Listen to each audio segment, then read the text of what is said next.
Guys, ഞാൻ ഇന്നൊരു മാമ്പഴ പുളിശ്ശേരി ഉണ്ടാക്കി കേട്ടോ. ആദ്യമായിട്ടാണ് കഴിക്കുന്നത്, ആദ്യമായിട്ടാണ് ഉണ്ടാക്കുന്നത് കേട്ടോ. നല്ല ടേസ്റ്റ് ഉണ്ടായിരുന്നു കേട്ടോ, പറഞ്ഞറിയിക്കാൻ വയ്യ. ഞാനിങ്ങനെ യൂട്യൂബിൽ ഇതിലൊക്കെ കണ്ടിട്ടാട്ടോ ഉണ്ടാക്കാൻ വിചാരിച്ചു. ഇപ്രാവശ്യം നല്ലോണം മാങ്ങ കിട്ടി, ചക്ക അതുപോലെ ഇട്ട്. എന്നാലും മാങ്ങേൻ്റെ അത്ര ചക്ക കിട്ടിയില്ല. ഏകദേശം ചക്കയും നല്ലോണം പോലെ തിന്നു കേട്ടോ. പക്ഷേ മാങ്ങ തോന്നുന്നുണ്ടായിരുന്നു, എല്ലാവർക്കും കൊടുത്തു. എൻ്റെ ബാക്കിയൊക്കെ ഉണ്ട്. ആർക്കും വേണ്ടാത്ത പരി വന്നപ്പോൾ എനിക്ക് തോന്നി ജാം ഉണ്ടാക്കാം, പാമ്പഴ പുളിശ്ശേരിയൊക്കെ ഉണ്ടാക്കാമെന്ന് വെച്ചു. അങ്ങനെ ഞാൻ ഉണ്ടാക്കാൻ തുടങ്ങി കേട്ടോ. 6 രസങ്ങളും വേണ്ട രീതിയിൽ യോജിച്ചു വരുന്ന ഒരു വിഭവമാണ് മാമ്പഴ പുളിശ്ശേരി.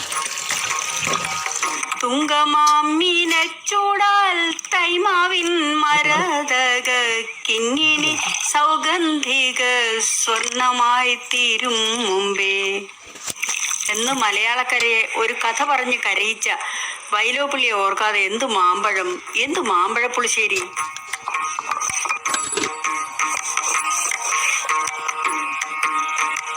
മാമ്പഴ പുളിശ്ശേരിക്ക് മധുരം ഉണ്ടായിരിക്കണം, എരിവും പുളിയും ഒപ്പത്തിനൊപ്പം ഉണ്ടായിരിക്കണം.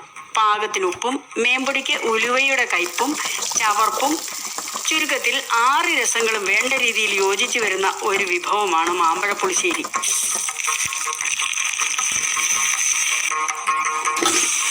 ഒറ്റ ഞൊടിയിടയ്ക്കുള്ളിൽ അവർ വച്ച നിവേദ്യം കഴിച്ചു.